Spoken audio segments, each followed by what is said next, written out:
This is XCT talking to Rufus Kennedy.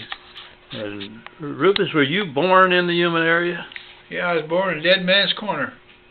Dead Man's Corner. I know where that is. I've seen a couple of accidents that added to the reputation of it after you left and went to Kentucky. But you were born at home, you said, Yeah, too. Born at home, yeah. I didn't realize that your folks had lived out at Dead Man's Corner. Yeah, they used to... McDaniel, I believe it is, has that big house on the corner there, used to. And it was... my folks had a house next to it, but they tore it down when I was in grammar school. Now, when you went to school in SOMERTON, that'd be, you started school about what year? Let's see. I graduated from high school in the 50s. Could be in the 40s. In the 40s, yeah. Had you already had polio when you started school? No, I was 2 years old when I had polio. 2 years old. I had to learn how to walk twice. I just learned how to walk, and I had polio, and Mom said I had to learn it all over again. And it's affected you all your life? Yeah, I had a short leg. And were you in an iron lung or any of that stuff? Or did No. it just affect your legs more than your chest and breathing? Yeah, just left side of the body was affected. Now, isn't that something that doggone polio killed a lot of people because it got their lungs?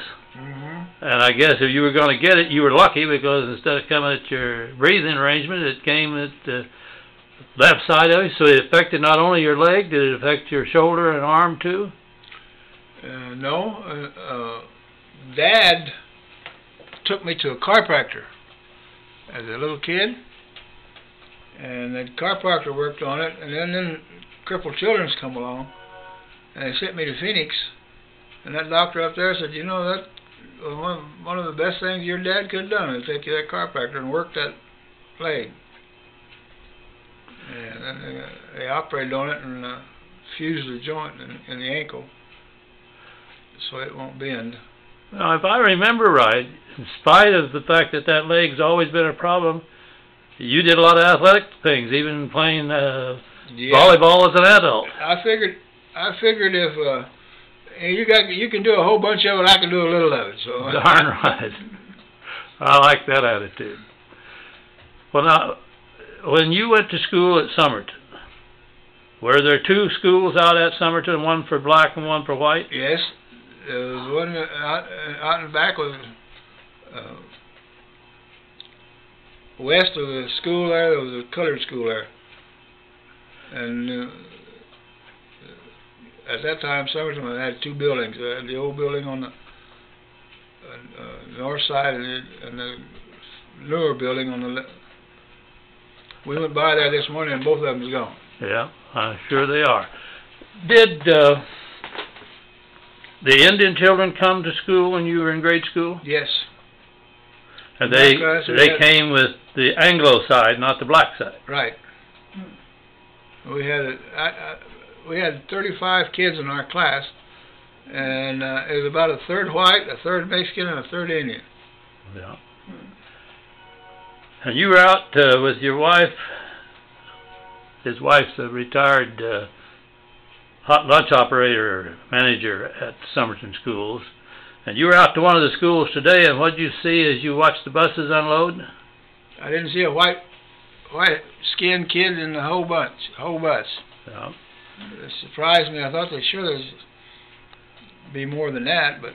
Well, and I answered you by telling you that when I was superintendent out there in 76 to 82, we had just a few white students, and people were very angry because, what are you doing, Mr. Superintendent, to keep those white ones in school instead of letting them leave and go into Yuma to go to a Yuma school? And of course, I didn't feel I had the right to tell people where they go. But because the population situation changed so much, we had a few Indian kids, and we had very few black kids, and the great majority Mexican-American heritage. When we got to Yuma High, in high school, I went to Yuma High, and we had some blacks up there to go to school with us. But in grammar school, they had their own grammar school. No. Well, we've lived long enough. We've seen a lot of changes. A lot of them. A lot of them. How'd those kids look when they came in this morning? They looked like happy kids, ready to go to school? Yeah, they seemed to be all laughing and joking and having a good time. So it didn't look a whole lot different than a white bunch. Yeah.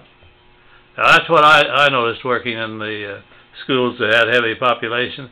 If you treated them just like ordinary people, they're just as ordinary as the rest of us. Mm-hmm.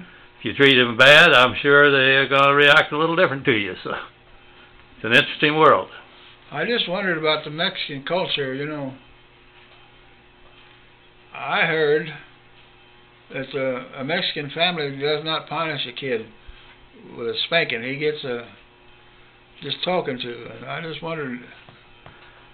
Well, I don't know, but have you heard that if I spank a kid today as a principal or a teacher or sub-teacher, I'm not only not going to be teaching or subbing anymore, I'll probably be charged with a criminal offense. Well, I wonder how they do that. This friend of mine runs a private school over in Brawley, and he spanks their kids. Well, that's private school.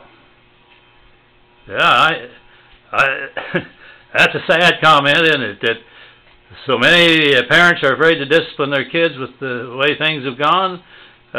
Teachers in the public school and administrators don't dare do anything in the way of corporal punishment.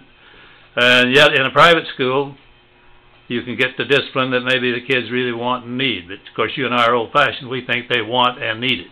Yeah, they need it because they're and we're living in Cincinnati, Ohio, across the river from us. And every day you read about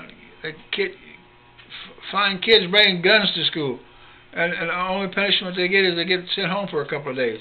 Yeah, I don't understand that. No, I put a YouTube thing on just the other day bragging on L.A. for cracking down on a gang and picking up a whole big bunch of them, and said as part of my comments, I cannot believe that the National Army, what do you call it, the NRA, and all of us, I got a whole bunch of guns. You're looking at them if that door is open behind me. I believe in the right to bear arms, but to let kids have arms ought to be against the law in any and every community, and put a stop to this kids killing kids. Yes, it should. Well, I'm going to wind this one up. We'll go to a different topic.